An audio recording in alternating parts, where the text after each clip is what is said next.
Hey everybody, I am Kid Cadet. Welcome to Rock Around the Ring, and I am joined always by my beautiful and talented co-host, Miss Danica Jenelle. How are you doing, Miss Danica? I'm super excited. How are you? I'm fantabulous. I'm looking at these comments. We already have people here from all over the world. We have someone coming to us from Australia, North Carolina, and wow, this is crazy. This is going to be epic and awesome. And without any further ado, we're going to bring out our two very special guests.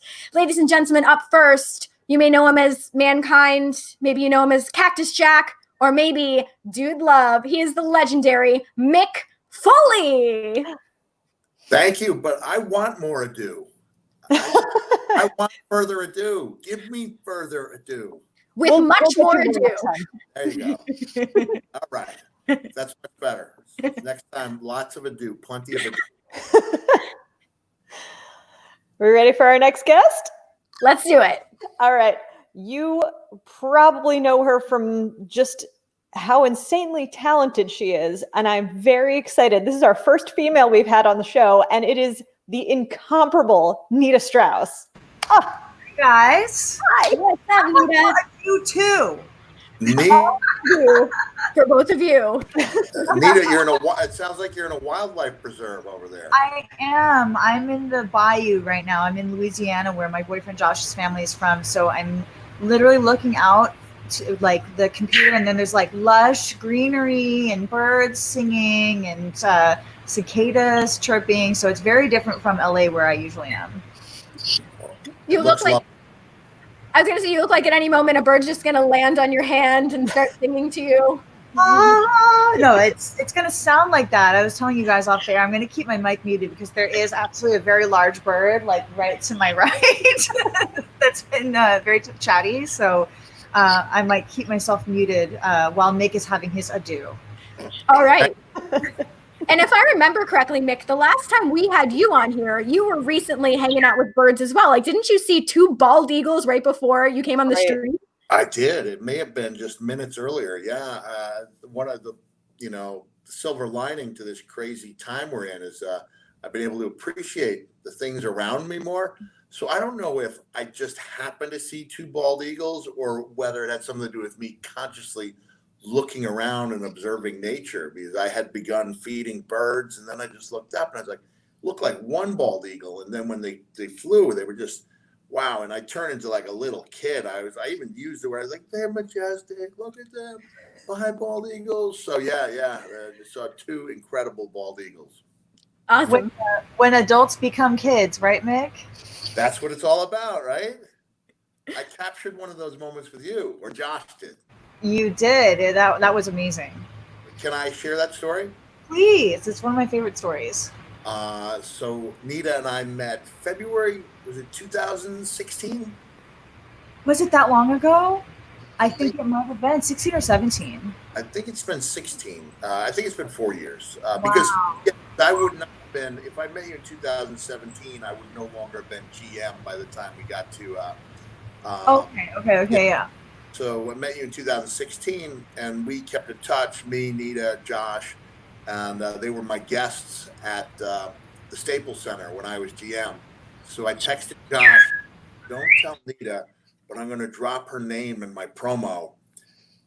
Get a photo of her reaction.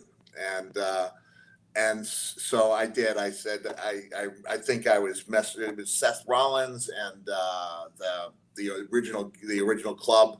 And I was like, I don't have time to waste. I have Nita Strauss in the crowd, one of the great guitarists in the world. And Josh, about 5 minutes later, sends me this photo where Nita Strauss, who can hold the crowd in the palm of her hand, has the greatest rock and roll faces in the business, has an entirely different face, that of a small child.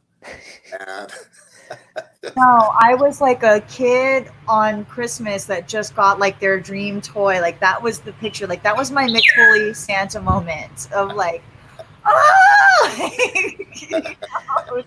and the Staples Center is like my home arena. Like that's where I've been going to see concerts and wrestling and everything. Sports games my whole life. So that to hear, Mick Foley, all the ado saying my name. While I'm there as a fan in the audience, it was really just an amazing moment for sure. It's a good one. That is so cool. Wow. You hear the bird is saying things now? This is new. I've never heard it say. It's like talking words. I was wondering. I was like, oh, I think we have another guest. It's the bird. No, I'll bring the computer over at the end and show you guys. Look at that. I'll mute him again for now. It's so funny. He's having a great time, whatever he is. Well, let's go back to the beginning, Mick, because I know you mentioned that you've known Nita since about 2016. And if I remember correctly, you guys met at a comic convention? Yeah, Pensacon in February 2016. And we may have shared this story with you before. Anita, I know you and I have discussed this, so hopefully, but it's new to almost everyone out there, right? Like we've both said, best case scenario is where you're so busy that you barely have time to interact with any of the guests because you're making money. And this was not one of those situations, but it worked out so much better for me. I mean, I'm really grateful that I did have some time on my hands. And you get to wander around and you get to meet a few people. And I thought one of the people, oh, geez, I'm trying to think of her name. Great actress, was in the movie Sideways. She was sitting right over by you. And when my wife did Virginia Madsen, and you say hello, and you go in, you can say hello to a couple of people. And Nita, I can't remember if you and Josh came to my table the first time, or whether no, we came to you. I was looking at your table, and the line was dying down, and we were with the guy who books me for conventions, Gilbert, and with Gilbert Boyas, and I said, you've got to introduce us to Mick Foley. And it was the coolest. It was the coolest experience ever because we just were sort of waiting for the line to die down, and there was finally Mick. You guys know, you guys are all con people. Mick has the longest lines of anybody, and I was like, maybe there will be a time. And it was my first and only con. No one was there to see me anyway. I had nothing but time. So I was just waiting. Finally, we went there and we waited behind just like 2 or 3 people, and it was the Mick Foley experience everybody gets. So personable, so nice. I still have my Socko. Thank you. But throughout the course of the day, when I did have time, I would wander over there and I would talk. And I remember saying, like, that's true. You did come over to my little table too. Alice Cooper. I was like, you must be good, because I knew that Alice only had the top people. I mean, he surrounds himself with incredible players. And I think it was that. Yeah, it was a Friday, Saturday. And kid, you've been around me at a lot of cons. Like, I usually don't do anything at night, right? Oh no, never. I mean, you're usually too busy to really. I usually like, I'm gonna crash. And at the Pensacon, I had Exotic Adrian Street, longtime friend who I hadn't seen in a number of years, like 20 years. And so I invited Adrian and his wife, Miss Linda, and also asked Nita and Josh if they'd like to join me for dinner. And Adrian and Linda couldn't make it. And I'm glad. I mean, no knock on Adrian, but I'm glad, because the conversation would have gone a completely different direction. And it was just one of those nights where you're like, wow, where did the time go? And, you look up at the clock or your watch and 3-4 hours have gone by. And so we just became instant friends and have stayed that way for the last 4 years. It's been really nice. It's true. We had this, we kind of, Josh and I, my boyfriend and I, thought this was be like maybe like a convention thing with, one of those things with like dozens of people there that a lot of the companies put together. And when we showed up and it was a table for 3, we were like, does he think that we're someone else? Like, we were so flabbergasted that Mick would want to just have dinner with us. And it was such a lovely conversation. I think we sat at dinner and talked about life and wrestling and music and touring and all the parallels between the music world and the wrestling world for 3 or 4 hours. It had to be. It was late. And then the next day, Nita had given me her, had me watch a video of her, one of her solo songs, and asked me the next day what it meant to me, right? Like, and I had to, and I was like, I forgot that I gave you the question. Yeah. Like, well, you're clearly going on a journey, mm-hmm. and there is some trials and tribulations, and there's this amazing release. I love the song so much that then when I got a chance to see Nita play with Alice Cooper, when she did her solo, I was sitting with Josh and I turned and I'm forgetting the name of the song right now. Yeah. Yeah, and I turned and said, "That's it." That's Josh, Pandemonium, he told me. He said, yeah, Josh said, "Oh, you're good. You listen." I'm like, "Yeah, of course I listen." So it's been a great friendship, and I think it was maybe 2 years ago. I wrote the defining article. Nita's been written about a lot, especially in the what last. was the defining article, though? What's that? It was definitely the defining article, for sure. The article was 10 reasons why Nita Strauss is the coolest person in the world. And No big deal that Mick Foley wrote that article. Yeah. and it was Just Mick pretty Foley. well thought out. There she goes. Look at that. I'll just die now. And I think I gave Nita my notes, and I go, "Here's the thing. Like, I had to cut myself off at 10. Because there's actually 15 reasons." But one of the biggest to me was it's pretty well known. I mean, not widely known, but pretty well known. I have a son who's on the autism spectrum, and so he's kind of uncomfortable socially. But when I brought my children back, the two younger boys, Mickey and Huey, brought them backstage, he was a little uneasy for a minute. And as soon as Nita started talking shop with him, and there was another guy, was it Angel who came by? Was Angel there that night? I think Angel was there, yes. Angel was there. Mark Rizzo was there with us that night, another great guitar player. Yeah. And yeah. but all of a sudden, Mickey's among these world-class players, and he's much more comfortable than he would have been if he was with his, a group of teenagers talking about girls. As soon he's got this incredibly deep voice, my son, and I was able to. I had it on video. I still have it somewhere, but it was just a really good moment, and I was so taken by the fact that I guess I only use the term mark out in positive terms. There's no mark is really just a fan of your work. If you put down people who like what you're doing, it's it's kind of a little self-loathing going on if you look down on people who like you. So when I say marking out, I mean that in the highest, most flattering terms. But it's fun when you mark out for someone in another form of entertainment. And what really struck me, for those of you who haven't seen Nita on stage, first of all, YouTube her, right? It's extraordinary to see how she plays off Alice, how Alice plays off her. You'll never see a photo where she looks anything but cool, but it's it's all kinds of different facial expressions. It's just one is cooler than the other. But she really has that it factor that we talk about. And yet 5 minutes after the show, after she just held that crowd in the palm of her hand, you see her and she's got her hair back and she's wiped off some of the war paint, and she's the most, easygoing, normal, nicest person you could meet.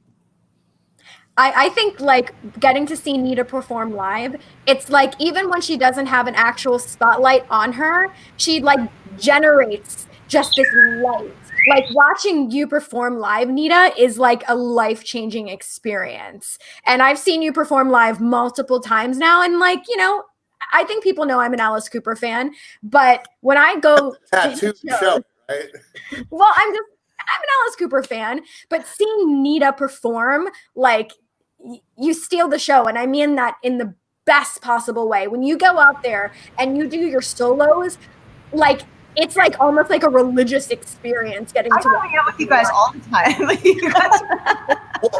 Well, you know what's so cool is that you told me, and you tell the story, but I'll just preface it by saying, tell me when it comes to stealing the show, if somebody's there going, "Oh man, Alice better not hear that."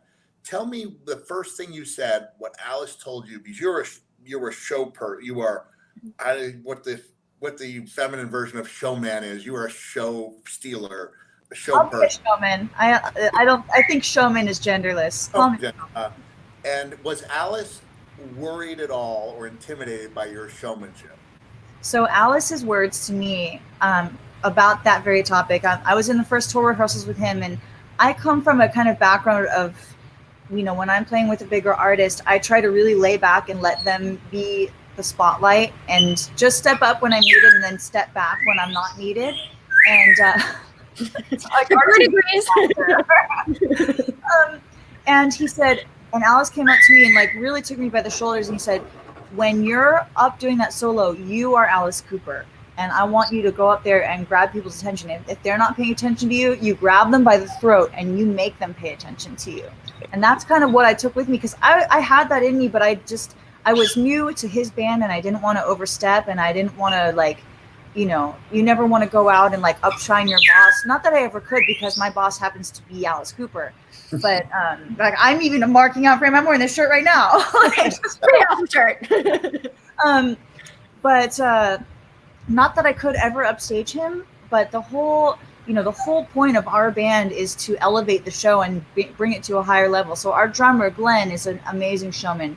The bass player, Chuck, not only is a great showman, but has some great abs too. You know, we've got three players, Ryan, Roxy, and Tommy Henriksen, and myself, like, all like doing everything we can to just add to the show. And I guess the way Alice looks at it and the way that we look at it is, if he's got 5 world-class musicians up there performing their hearts out, and his wife, Cheryl Cooper, who's the ballerina in our show and has been the ballerina since 1976 from the Welcome to My Nightmare tour. Crazy. You know, you've got this world-class group. Why not show them off and elevate the show to the highest level it can? Give guitar players something to watch. Give bass players something to watch. Give drummers something to watch. And of course, give everyone Alice, which is the best show of all. Oh, yeah. Hands down. To give you a little wrestling comparison, or like when I do my shows and I have guests, I tell them, steal the show if you can. It's my show. So when people walk out, the more they're smiling, the better a reflection it is on me. And the better you are, the better that works out for me on the show. And the same thing in wrestling is, like, some guys want to hold other guys back. I think the more they shine, the better you look, whether you win or lose. I know we're trying to accomplish different things, but in the same way, it is a show, and you're trying to get people caught up, and you want them to feel something when they leave. So I always felt like the better my opponent looked, ultimately, the better I looked. Oh, yeah, absolutely. And it's the same in Alice's band. It's the same when I do my solo music. Like, you try to give everybody a spotlight, because exactly like you just said, the better your band looks, or the better your opponent looks, the better your match is, the better we all look. If I have, you know, I could get a band of, you know, of people to back me up when I do my solo shows that will just stand there and not give me any energy, and I'll look like the only star in the band, but then it would be a much less interesting experience for people watching. You know, same thing with I imagine booking a wrestling match. You're not going to book yourself with some opponent that can't work, right? Yes. At least hopefully not. You go, well, you know, because you can only really play up to the level of the people you're on stage with. And I assume it's the same thing for wrestling. You can only really wrestle up to the level of your opponent. And I think you see it a lot, especially, well, I wouldn't say especially with the current product, you know, across all years of wrestling, you sometimes have a great wrestler that sometimes gets paired with a not so great wrestler, or somebody that's up and coming and hasn't quite gotten the hang of things yet. And you listen back to the reviews, you know, read the reviews of the show or listen to the morning shows the next day, and they go, wow, he or she really had to work down to the level of that person, you know? Danica, what was your question to kind of segue into? Oh my, I have so many questions. So I think for those who don't already know, Nita, of course, was just recognized as the best. And it's player. important that there was no female distinction, right? This was the best. And I know how that's important to you, right, Nita? Yeah. It's important. It's not the only important thing, but it's nice to be the best, whatever it is. Mm-hmm. Best female, best Los Angeles, best blonde. I'll take any best they want to give me. So as an artist, then, you know, how does it feel to be granted that, you know, that kind of visibility? It's so. Are you guys talking about the Total Guitar thing? Yes. Oh, got it. So it's a magazine called Total Guitar, which is a British magazine, and they did the list of the top 100 guitar players of all time. And so actually, their number one was the great Brian May of Queen, the undisputed GOAT, right, the greatest of all time.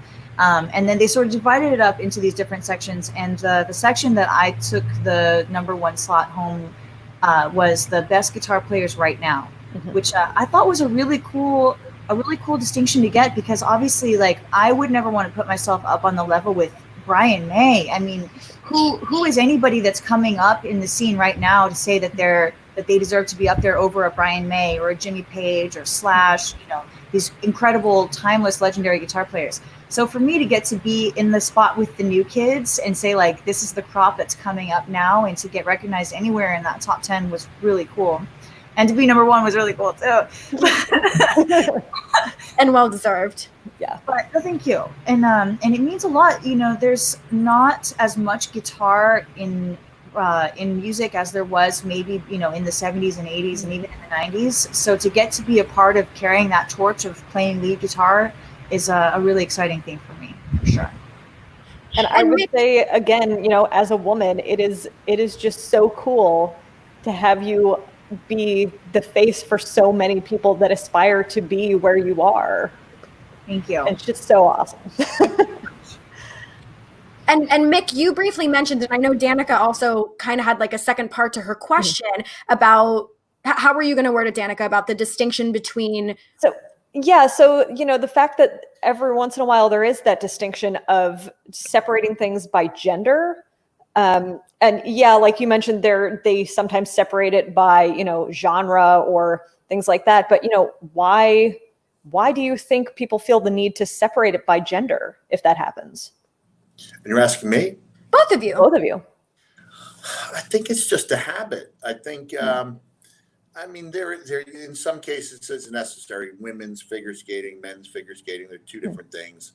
And every sport is going to be like that. But Becky Lynch faced a little bit of a backlash. How there could be any backlash for anything Becky said is beyond me. But Becky had a backlash for deciding to have a child.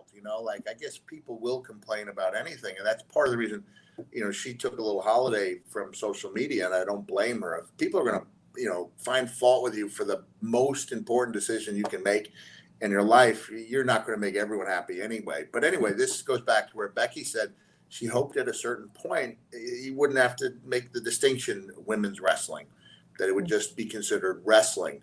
And I'm all for that. I don't like the idea that we can only have 2 women's matches on the show. And I wish, nothing against the Cruise of Jericho, because I had a blast on it, but I really wish I'd been there at Nassau Coliseum for the first WWE All Women's pay-per-view that Miss Strauss played a big that role. Was so cool. It was on Fox Sports the other day too, and I didn't even get to watch it. Evolution, was that what it? Evolution was on FS1 the other day, and I thought that was so cool. And of course I didn't see it, but it's awesome. That bird, by the way, only tweets when I'm talking. The rest of the time it's muted. It's quiet. I think it just likes you. Can I draw attention to the white elephant, the elephant in the room? My beard is this gray. This is my. You look so distinguished. I like it. It's very simply. The beard is great. If anyone happened to be watching Last Ride of the Taker last night, it's like he went from having a jet black beard to now he's looking awfully white. But when I was doing that tour, they actually interviewed me 2 years ago.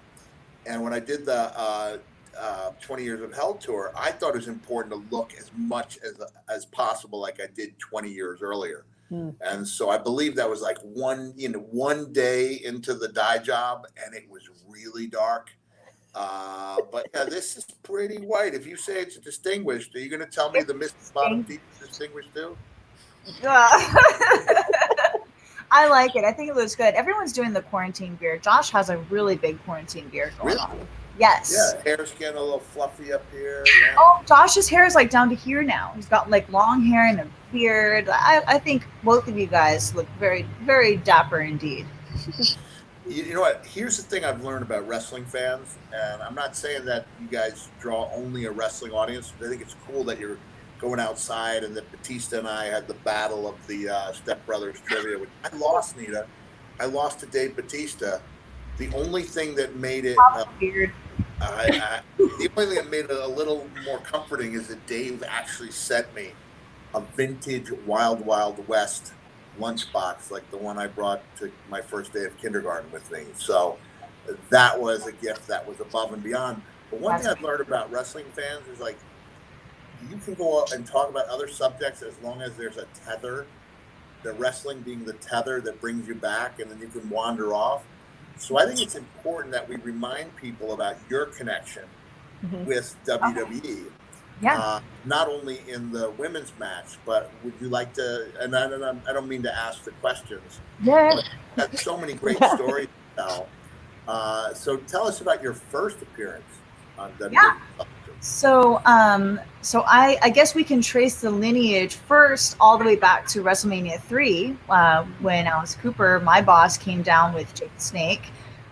So that's the first wrestling connection I think that everybody always made with me was, does he ever tell stories about that day, at the Nassau Coliseum coming down with Jake the Snake? And then after that, my real WrestleMania moment came in New Orleans, actually, right near where I am right now, playing Shinsuke Nakamura's music down. And Mick is so modest, but he was so instrumental in making that happen by kind of giving us the advice and even going to bat on my behalf and sending that article that he referenced earlier to Vince McMahon personally. And I rarely suggest people to Vince and Kevin Dunn, but I sent this to them together. And there's this, I said, a fantastic person. I praised your showmanship, and your play, your ability, obviously your talent. And I said, she's someone that WWE should be working with regularly. Can I say the phrase that you told me that you said? Yeah. You said, here's why WWE should be in the Nita Strauss business. And yeah. I was like, but I didn't get a response. And then it was like 3 weeks later, Nita sends me the anthem. And do you mind if I tell you my feedback was, Nita, like, to me, you all due respect. And in wrestle speak, when you say all due respect, that means you're about to say something bad about the guy. And I'm not, and I don't want this to be all due respect to Jimi Hendrix. I don't believe I've ever heard anyone play the anthem better than you have on electric. I don't think Josh told me that you said that. No, but I do remember. I remember the feedback, which is like, do something to stand out, do something separate. Because I play the anthem a lot. I play the anthem at NFL games and music festivals and stuff. And you said do something to stand out, to separate yourself from other guitar players. But when she sent me that, I was like, that's fantastic. I said, that might be good for a pay-per-view after Mania, but they almost always have a vocalist. Yes. Mm-hmm. The next thing that comes in is Bad Reputation. Mm-hmm. And it's Nita just killing a solo version of Bad Reputation. I thought that would be so cool for Rhonda, yeah. And here I am, I'm like I'm pooping on the part. I try not to use the turd in the punch bowl. That's great, but here's the problem. Like, they would be asking one of the black cards to take a step back, and I'm worried that I'm frustrating her. And then about 10 minutes later, I get this clip of her just in the dressing room, plugged into an amp, and she's playing. I get goosebumps. I get that fuzzy, tingly feeling, and as soon as I saw that, within like a minute, I was like, that's the one. And which one did I send you? Because I did both. I did Bad Reputation and I did Shinsuke's song. Did you send you both? I didn't send them Bad Reputation. Okay. I sent Shinsuke's song, yeah. And I just said this, and give WWE credit. I envisioned this as just a solo thing, and then they were the ones that put it into gear and turn it into something just as mind-blowing as it was. Mind-blowing, it really was. My only complaint was that they should have showed more Nita. Should have had more Nita Strauss cutaways. But I remember texting my son Dewey, who's on the writing team, and he was listening to the song, to the playing, the introduction on the rehearsal, and he was like, "Dad, this is everything a WrestleMania entrance could be. Like, it's the best." And so I had to go and do a personal appearance in Chicago. So I was watching at a friend's house, and when she came out, I got tears in my eyes because I knew how big a deal it was. She's there in front of 75,000 fans and just killing it. And even though I was a little frustrated because of the lack of cutaways,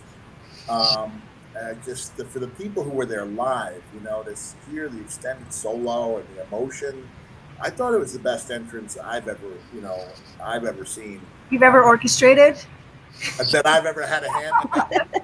But you know what, Triple H already had you on his radar. So it was one of these things where, you know, maybe that thing I sent to Vince didn't get a reaction then, but I'd like to think at least would come up, because I'm not a guy who bothers him a lot with stuff. I very rarely get in touch with him. So that when I do, hopefully it makes a difference. And one of those things where all the stars just aligned and Triple H was talking about you, and then here comes the, you know, Nakamura's theme, and it was just it was really a home run, and it made me feel really good to be part of it. And I really wish I wish I'd been there for that day. It would have been so much fun to celebrate that moment with you. I've told you so many times how grateful I am to you for, you know, for seeing that, you know, that vision that we had and that Josh had. And Josh was the one that told me, he goes, you have to make a video. And you guys should see this video. I wonder if I have it on my old phone, because like it makes it, it's literally just me in my dressing room, Josh on my iPhone filming it. And he goes, Josh made me do it 3 times. He goes, you're not performing big enough. You're not performing big enough. He goes, you have to perform as if you're on that ramp in front of 75,000 people so they can see how you would do it. So there I am. I'm in Florida, funny enough, in Clearwater, at a little, you know, the dressing room about the size of this couch. And I'm like, throwing my hair around and, you know, performing like as best I can to try to give the impression of what this performance is going to be like at WrestleMania. And then I'd finish, I'd get a perfect take, and then he'd be like, no, do it again and do it bigger. And like, there I am trying not to hit the wall with my guitar. Well, clearly it paid off. Yeah, I really think that, you know, if we hadn't had something to really, you know, like as Mick said, to kind of like just put it right in their face and be like, look, this is what it could be. This is what it could be like. And then I remember getting the call from Neil Lowy, WWE's music producer, about, I guess it was about a week before WrestleMania that we got the call to do it. And Josh was so sure that it was going to come through. Like, he had so much confidence in this plan that we had already booked our flights and I think even a hotel. We had no WrestleMania tickets if it fell through. We had like nothing, but his family lives about 45 minutes out of New Orleans. So we just said, look, we'll go see his family. We have our flights. And if anything comes through, like, I'll just bring a guitar and we'll just be there if they need us. And so when Neil called and said, are you available? Like, where are you located? I said, I already have my flights. I don't need anything at all. You know, if you guys can maybe get us a hotel around there for the night so I don't have to drive back after, like, I think that's the only thing I asked for, you know. I took Mick's advice of being the easiest person in the world to deal with, which I already pretty much am. You know, I don't drink, I don't eat that much. So we just said, literally, we don't need anything. We have flights, we have, you know, a place to stay. If you could maybe get us a hotel in the WWE, a room in the WWE hotel, so we don't have to drive an hour back that night. That's the only thing that we asked for, which they did. And that was one of the things I championed her as. I said she will be the lowest maintenance, zero maintenance we'll ever have. You know, they won't need the sign on the door on Winnebago. But they did do it, actually. They did have a little tiny room for me, again, about the size of this couch. That's all I need. I don't need nothing. You know, we said we will hang out in catering. We don't need anything at all. And they did find a little corner for us to leave our stuff. And I saved the sign. I still have the WrestleMania Strauss dressing room sign. And can I interject again? Please. Of course. We're good, Mick. We have a game we want to play, but we got time. That was my whole story anyway. I've said in the past, I've said this a lot, like, it expands beyond wrestling, that we get to decide for ourselves what our WrestleMania moments are. Like, so few of us actually get a literal WrestleMania moment. And so, like, when someone is not in the main event and it destroys them, like Punk, you know, like Punk ate him up. I was like, I took him aside. I was like, Phil, I only did one WrestleMania main event in 2000. But no one could tell me that my match with Edge in 2006 wasn't as important as anything on that card. Like, go out there, steal the show. You are the main event you choose. The fans will choose to remember the main event they want to remember. And it really had him down. So I really believe that. And I tell people, I didn't remember that wasn't the main event until you just said it right now. Yeah. I thought it was. Legitimately, if you would have asked me what the main event at that WrestleMania was, I would have said that match. But you can't. somebody else puts somebody else, if Mr. McMahon, somebody else being Mr. McMahon, decides somebody else is on the poster, then you go out and prove him wrong. But even on a larger scale, you can have a WrestleMania moment in front of 400 fans, in front of 20 fans, or whatever the case may be. So now, hopefully, a lot of people got to see the show I did for WWE Network called the 20 Years of Hell Tour, where Nita played my music. But it was actually in Pasadena 2 months prior to that. The Ice House. The Ice House. And the Ice House is a beautiful venue, but only seats 180 people. And that's where I met you, kid, also. Yeah, that's where I met you. Yeah. That was when you two met.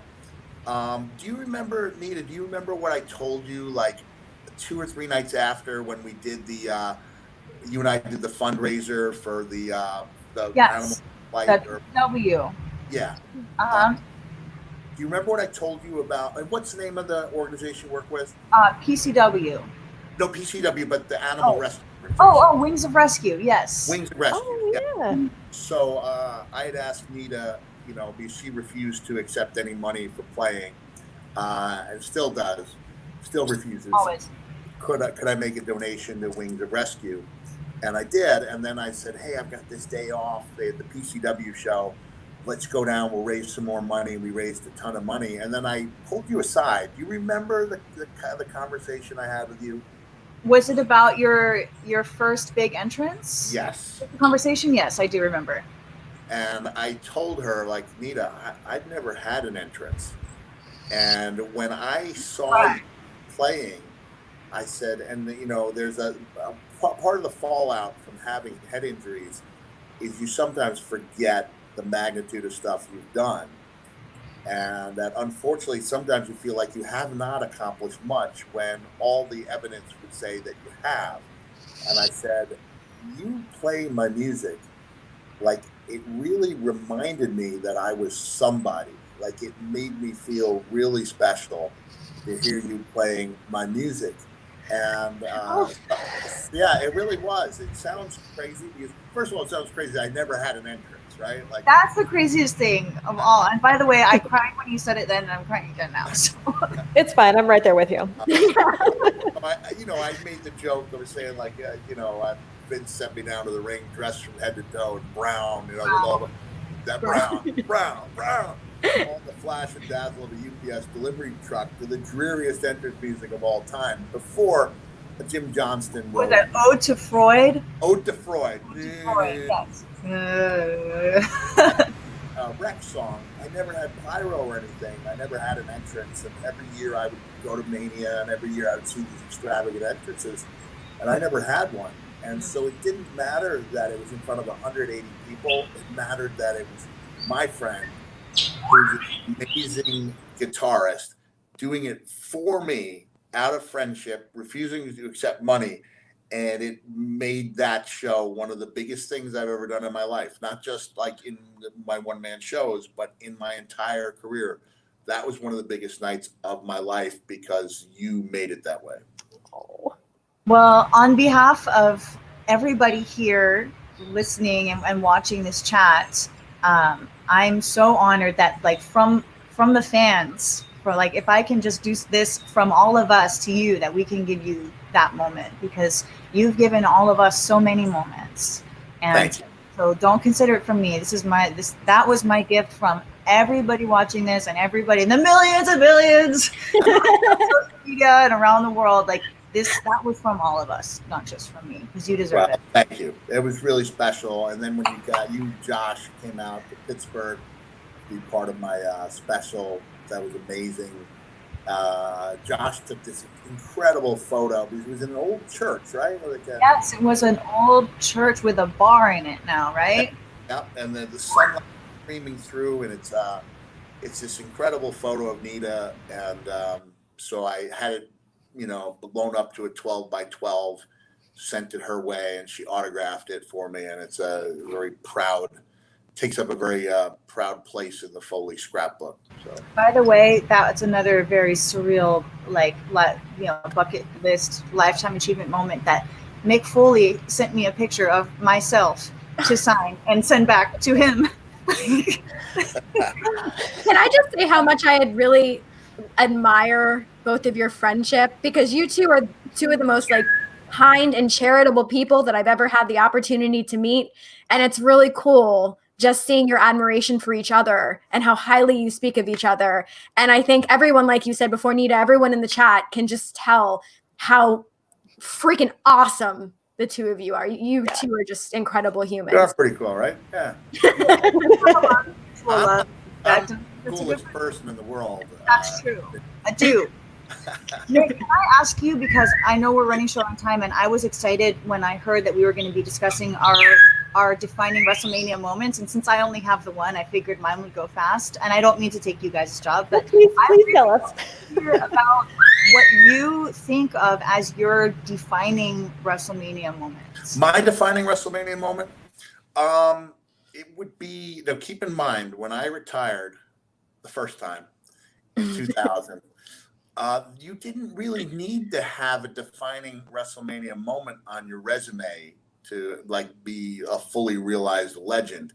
And I really credit or blame Shawn Michaels for putting that additional pressure on people, because when he started referring himself as Mr. WrestleMania, and when he came back and started backing that up by having the show stealers year in and year out, it started being mentioned, maybe I was a little hypersensitive to it, that I had not actually had that moment. I'd had a few good WrestleMania matches. One of them, maybe the dumpster match with me and Terry Funk against the Outlaws, was very good, but I hadn't had that defining moment. So when I had the chance to work with Edge, geez, what a match he and Randy had last night at Backlash. But I thought Edge was the best all-around performer in the business in 2006, as far as wrestling incredible matches, but also sinking his teeth into everything, no matter how serious or how ridiculous. Like, he took it on with extra passion, equal passion. And I just said, Edge, I've never had that moment, like, pressure me into it, call me out on it, make me rise to that occasion.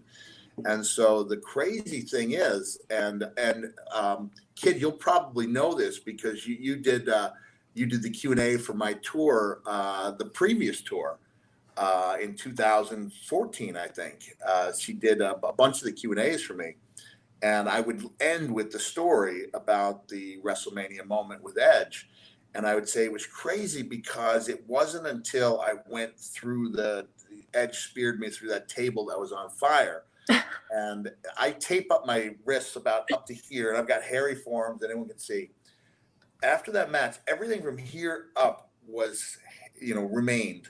Everything here on the hair gone, just singed off, right? It's all gone. Fire? Yeah, from the fire. Wow. Edge lost his eyelashes, and it was a bloody match. And so I said it was so weird that we're surrounded by this potpourri of burnt hair, charred flesh, and stale blood. And then only in professional wrestling can you say the words, I love you, to another dude and have it not even be vaguely homoerotic. He was like, I love you too. And Earl Hebner counted 3, and I felt like the weight of the world off my shoulders. Like, I had it. Like, nothing even comes close, What a match that was. That was a beauty. Yeah, that was really special. Definitely. I actually asked Edge about that match. I met him at the hotel we were all at Mania that year that I stayed here in New Orleans. And we were just hanging out. I was trying to find food, like usual. And Edge was down there hanging out with a group of people. And I asked him about that match. And I normally don't even like get into people that I've just met and ask them about their job. But somehow it came up, and he said, yeah, that was a really special one. That was a really crazy time in my life, and I was really angry then, and we got a lot of emotion out. Like, just you could just tell, even speaking about it now all these years later, like, it was a powerful moment for him too.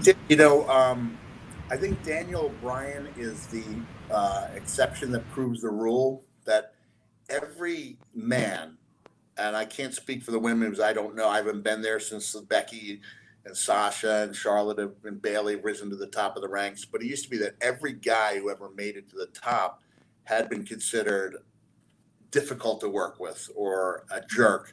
And Daniel Bryan would be the exception to the rule, because I could be difficult to work with, because when you're standing up for stuff you believe in, it makes you appear difficult to work with. So by 2006, you know, when I was with Edge, I was not the guy who was complaining about much. And so Edge and I went from being promised the hardcore match to being put into what was going to be a cage match, because Mr. McMahon wanted the hardcore match for him and Shawn Michaels. And Edge was really angry. I was like, Edge, it's okay. We'll still have a good match. And he was like, it's not good enough. He went into Mr. McMahon's office, and there was some there was some shouting and some yelling. And then Edge came out. He goes, we've got our match. So we had 2 hardcore matches on that WrestleMania card. And it didn't matter because Vince's match with Shawn was completely different, you know. I mean, it was a one-sided, you know, butt kicking, and it was very good for the card, but it was a completely different match than what Edge and I did. And so we did have that defining WrestleMania moment, but had Edge not stuck up for what he believed in and risked, you know, the wrath of being labeled a jerk, then we just would have probably had a good match that no one would have remembered. So hats off to Edge for sticking to his guns. Not only is that such a memorable match, I can tell you from the fans' perspective, maybe not every fan, but I would say from a newer fan like myself who hasn't watched that WrestleMania like more than once or twice, that match was so good, it made the other match completely forgettable because I forgot it happened until you said it. I forgot that it was there. I didn't even realize my Fruit of the Looms were showing. White Fruit of the Loom showing, and I was just so caught up I wasn't thinking about anything other than that match. And if there was a moment there where Lita was on my back, you know, and even when during the Attitude Era, when it was okay supposedly to strike a woman, I wasn't comfortable with it at all, but I was comfortable with the idea of Lita being on my back. And I was like, you know, Amy, once I hit Edge with that clothesline, like, are you okay? It's completely you're on your own. You know, like, you have to depart the vessel, you know, you have to jump ship. And she said she was, and I can only imagine what that felt like. I was, you know, about an even 300 at that time. We're going hurtling over that top rope, and off she went, and she took it like a champion. So yeah, that was a really special night. And that was, I remember walking up to Edge and Amy as they're getting ready to go out first. And I just was like, I was like in a different planet, you know, because I was so, you know, fired up for it. And I just looked at Edge, and I said, I think we should say a prayer for our safety. What is it? I think we should say a prayer for our safety out there. And the three of us held hands, and Adam's like, God, I don't talk to you that often, but let's, you know, and we just had this nice moment, the three of us, and we went out there and tore it down. So it was great. I think that probably helped. Someone was listening. I have done that, not so much for safety, but just for like calmness and clarity before big shows. And regardless of your religious affiliation, I feel like it helps. I believe it does too. So if I know we're kind of at time, but if it's okay with you guys, can we play a really quick Would You Rather game? Yeah, my fear is always, I was like, wait, how long do you think we can do? 40 minutes? And of course, by like that, right? Yeah. Oh yeah, if that's okay with both of you, Nita and Mick. Okay, this is not Step Brothers trivia. Oh, I lost you guys for a second, but now I'm back. I might lose you again because my computer's about to die, but if it does, I'll switch over to my phone. We're gonna play a really quick game if you want to bring up the graphic. This is a game of Would You Rather, but it's called Rock or Socked. So Nita and Mick, we need you to decide between one of these two options. Danica, you're going to read the first one. Here we go. Let's kick it off. So would you rather know how to play every instrument or know how to speak every language? I would like to be able to speak every language. I would pick the same. Ooh. Yeah. All right. I play because it's been said, you play two instruments at once, you're a virtuoso. You play three instruments at once, you're Dick Van Dyke and Mary Poppins.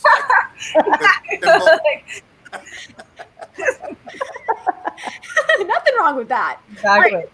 Question number 2. Would you rather team up with Becky Lynch or team up with Rhea Ripley? All right, Nita, you take this one first. Oh gosh, this is my two girls. Give me some. I think Becky's unstoppable, so give me some Becky. But if we're talking about like who is like on that super upward trajectory, give me some Rhea. But I think Becky would be like the unstoppable one, even though she now is sort of the mom instead of the man. I'll still take Becky. I'm a big fan of Rhea's. I even had a phantom Twitter feud with her just for fun a couple years ago. But I love Becky Lynch. I could never, if I said no to Becky Lynch, it might hurt her feelings. And besides, it's the truth. I would love to team up with Becky. I remember her pitching an idea to WWE with my blessing a few years ago, involving me as her trainer and mentor before the whole man thing took off. And I'm so glad it did for her. It could not have happened to a nicer person.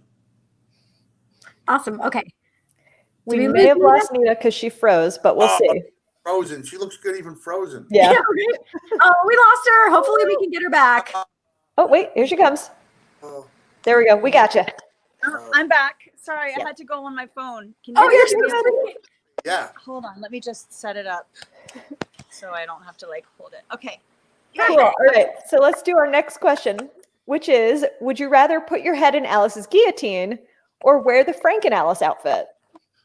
Ooh, okay. All right. Now I'm going to tip my hand here by saying, Nita, you're on tour, night in and night out. You still don't know how they pull that off, right? That's true. I don't know. And I would feel like I remember when I had a chance to referee a match with Jake the Snake.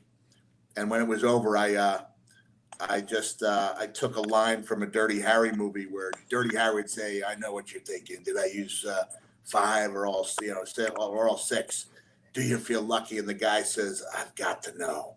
I've got to know." So I said the same thing with Jake. Like, I've got to know. I had to know it was like that. The stake on me. Same thing. I would have to know how it was done. I would risk life and limb to find out the secret to the Alice Cooper guillotine. Ooh. I will go guillotine as well because I've put my feet in the Frank and Alice feet and they smell so bad. So I would not want to know what it smells like to be in that whole costume. Just trust me. Okay. You put your feet, like each foot has a big foot and a sort of a calf. It goes up to the calf and then you get in the gown in the top part. So just going by the foot, stick with the guillotine for sure. I'll take my chances. If I get decapitated, excellent. I've had a good run. But yet, if I'm correct, you love playing that song because it was Steve Vai's original. He originally played on that, right? Exactly. Great memory. Exactly. Yeah. Steve Vai and Joe Satriani played the 2 guitar solos in that song, and so getting to play a Steve Vai solo, who's the reason why I started playing guitar, that's a big thrill for me. Very cool. All right. Next one we have, would you rather cuddle a koala or cuddle a kuoka? And I know these are both Australian animals, and Nick, I know you are friends with the Irwins, so I figured the Irwins would appreciate this would you rather. I have cuddled a koala, and I just like being close to things that have chlamydia. It's just a enjoy that. And so I'm all for cuddling with a koala again. I have also cuddled a koala, and I don't as much enjoy the chlamydia aspect. Although I was assured the last time I was in, you probably went to the same place as I did. They take everybody when you go on tour in Australia to Lone Pine Koala Sanctuary. And they assured me that the koala chlamydia is actually different than people chlamydia. Okay, so okay. if anyone was ever curious, so apparently it's not transmittable. But since I have cuddled a koala a few times, I'm going to go with cuddling the one I haven't cuddled, which is the all right. koala. Well, I'm glad we cleared that up, both literally and figuratively. All right. Just so you know, quokkas have plenty of diseases as well. Uh-oh. Trying to Anyway, get what's our so next on one? my little phone. Oh, it's so quiet. I'll just leave it there. All right. Let's do our next one. Would you rather only listen to music from the 70s or only listen to music from the 80s? Oh, this is where Strauss and I might have angry words. I picked the 70s. I picked the 80s. Okay. More guitar. That's the generational thing, you know. Yeah, more guitar for me. I'm 55. 55. Can you believe that? Well, happy belated birthday too, Mick. I appreciate Happy it. Thank you. All right, here's the next one. We have, would you rather star in the last movie you watched or star in the last TV show you watched? Ooh, let me see. Nita, you want to take this one? I'm trying to think what the last movie that we watched was The Joker. So whatever TV show I watched, it'll be that. Okay. And the last movie I saw was Christmas Inheritance last night because I'm the year-round Christmas guy. And I would like to be in a Hallmark movie one day. That sounds lovely. I love it. I'm surprised you haven't been. No, I've never been asked. I don't. You're I not don't. Hallmark? Mick Foley I is don't available. think they see me as Hallmark material. Why not?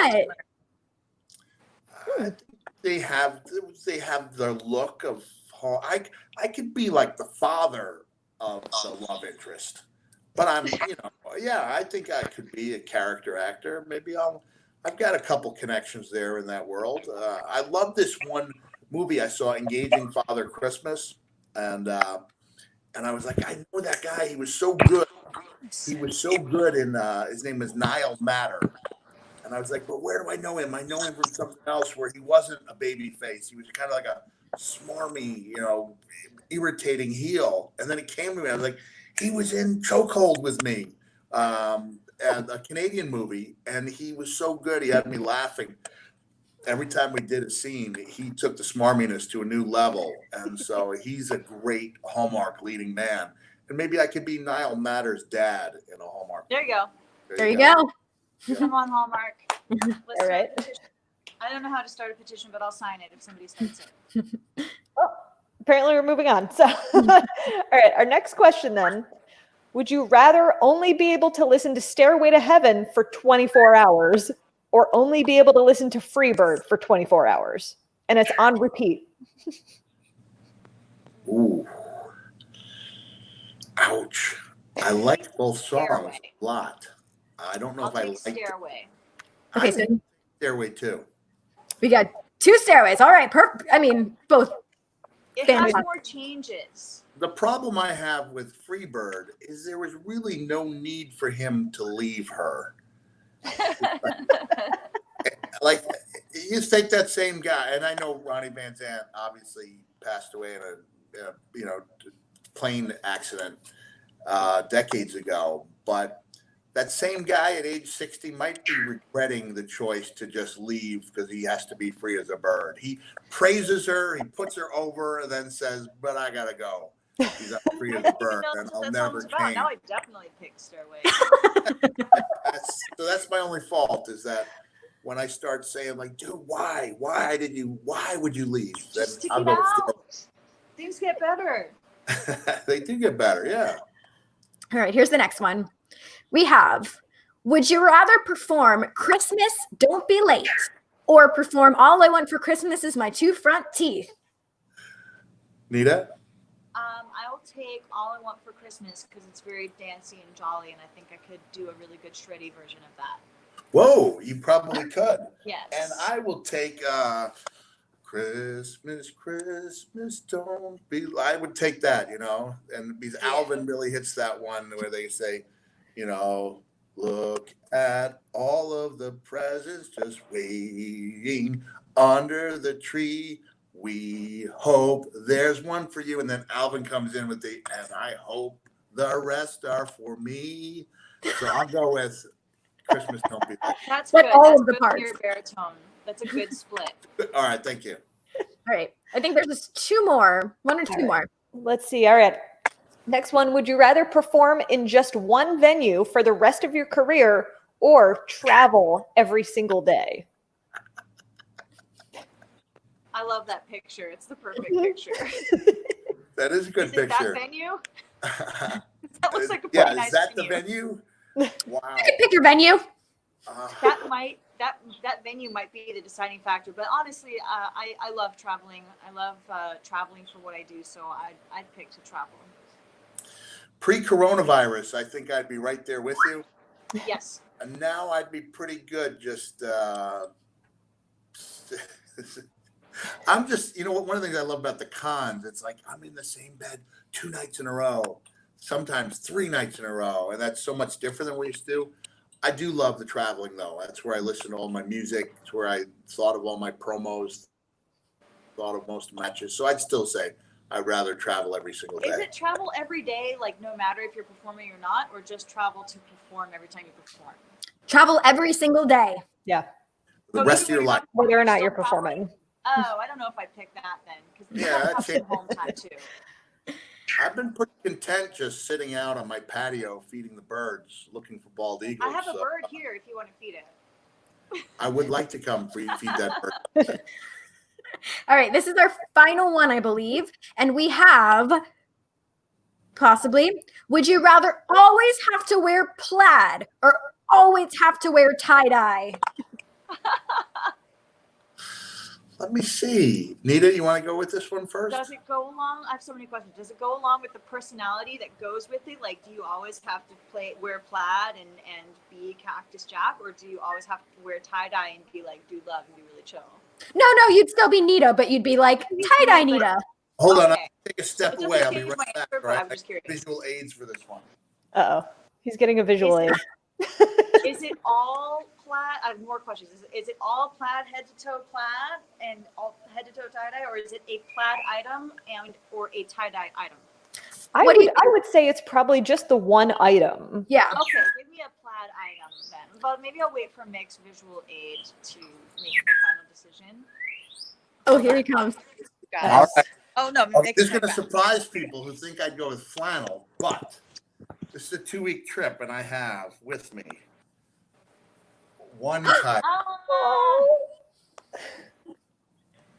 He's got all of them. so you already have 3 your tie tie-dyes, Wow.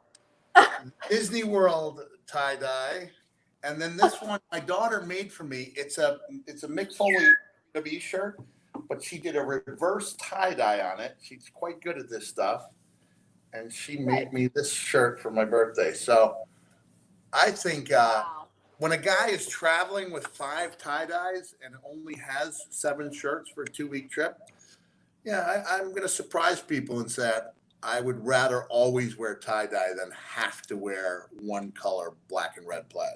You Wow. already made that decision without even having the dare, I feel like. Oh, really? There's a dare? No, I mean, like, just, without having the challenge of you must always wear tie-dye, I think you've already made that choice for yourself. That's I your have. life decision. I'll take the plaid because I'm a fan of a flannel. Like, I'll wear a flannel. And I'll I rock a flannel. respect that. Flannel's been very, very good to me. I wore a flannel when I came to the Staples Center to watch when you dropped my name in the promo, and then I felt kind of cheesy afterwards because I felt like I had showed up dressed as you, like a, That's like not a something to super be ashamed fan. of. And But plus, I did also wear my Cactus Jack shirt to sound check at WrestleMania, so I was definitely like I had to make sure you were kind of there for that. Oh. well, thank you. And I will tell you, you know this, Nita, I'm but gonna come. Danica and Kid do not. That one of the times I went to see Nita, I went by myself to New Jersey.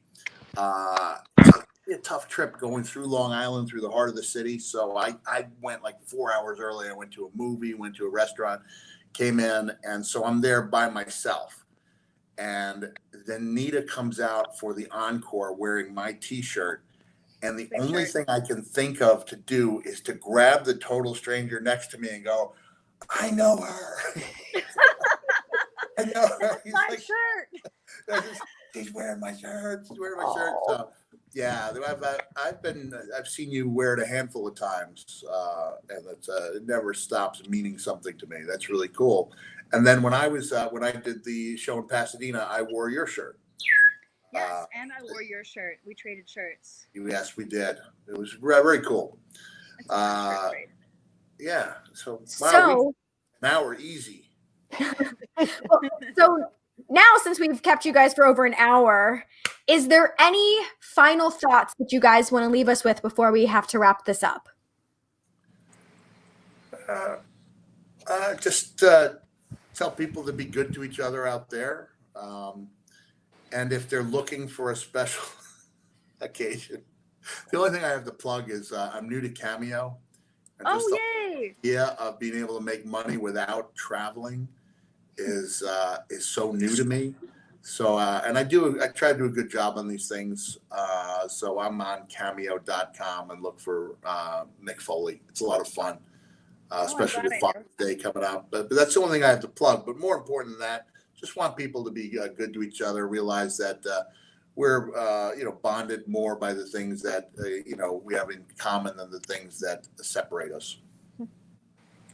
I love Couldn't have said it better.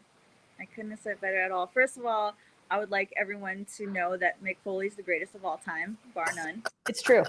All the adieu to you, Mick Foley. I guess the only thing I can really plug is I'm doing the same, trying to make a little money when I'm off the road. If you guys want to check that out and support what I'm doing, I have a Patreon page, which is patreon.com/Hurricane Nita. And also my social media handle up there is also wrong. I'm a Hurricane Nita on social media as well. I'm not Nita Strauss. Well, I am Nita Strauss. Way to go, Jude. My social media handle is Hurricane Nita. So if you guys want to catch up on what I'm doing. Oh, yeah, look at that. I would love to hang with some of you wrestling fans on there. I love to chat with you guys on social media. Can I tell you my dream? Can I tell you my dream project? Please. Yesterday, I swear it's not just another plug for my Cameo, even though it was something I did Cameo. The request for a young man with Down syndrome, probably late teens or early 20s, because he was moving into his new flat. And the person who bought him the video had asked if I could maybe have an appearance by Mr. Sacco and maybe my entrance music. And I was like, oh, I can do Mr. Sacco, but I was like, what am I going to do for entrance music? So I had my son Mickey play my entrance music. He does a pretty good job on it, a very good job on it. But I remember what I heard Keith Richards saying about playing guitar in a great documentary called Crossfire Hurricane, where he said to him, the real magic is playing off somebody else, and so he was talking specifically about the Mick Taylor Stones days and like the chemistry they had. Obviously, he's got that with Ronnie Wood and has had it for decades. But when Mickey was playing it, I was like, oh, because like that would be as Mickey does the chords, and then you do all that crazy stuff. Yeah. Would you ever consider playing my entrance music with my son? Oh, I would be so happy, Mick. Anytime at all. You just tell me when. That would be. Look at the women that got the big smiles on their faces, right? Yes, smile on my face. I'm gonna cry again. I love playing your song anytime you like. Yeah. Really, if you want to just do it at the house, or if you have another event coming up, you just tell me when. That would be travel. For you to jam with Mickey, that would be the coolest thing in the world. Of course, I'll bring my guitar for him again. Yes. And it was so cute, by the way, when we were at the show, and he was so nervous back there with everybody, and I remembered. Because I'm a little awkward too. Musicians are all a little awkward. And I remember he was feeling so uncomfortable back there with everybody. So I just stuck a guitar in his hands, which is what I do when I'm uncomfortable, is I just play guitar. And he was so comfortable. Once he got that guitar, he was like, then he wanted to chat and open up and everything. And it was just really, it was a testament to me of what music does for musicians and everybody. It just makes you handed him the guitar. Equalizer. And you started talking about the first song you did, and you played the chord. And then Mickey looks, he goes, "Was that in D? Was it in D? And this is the chord?" And I showed it to him, and he started playing it right away. Yep. It was like like an entirely new part of his personality came out. It was really nice. Wow, that's so beautiful, and I'm so glad that we could do this. I mean, I know we're all apart, but something like this brings us all together. And even though you're in Louisiana and Mick, you're in, I don't want to, Florida right now. I'm in Florida now. Yeah, but now we're all virtually together. So very cool. Thank you guys so much. Son, for bringing us together. Nita, it's always great to see you. Likewise. And Danica, thanks for having me on for the second time in 6 weeks or something like that. Yeah. A lot of fun. Time just goes by so much. And give a shout out to Josh for me, okay? I will. Thank you. All right. Well, thank you guys so much again. So next week we have Ryan, Matt, and Will from Blue October. So make sure you guys join us next week. And once again, thank you so much to Mick Foley and Nita Strauss. All of the adieu for both of you. Bye-bye. Bye, guys.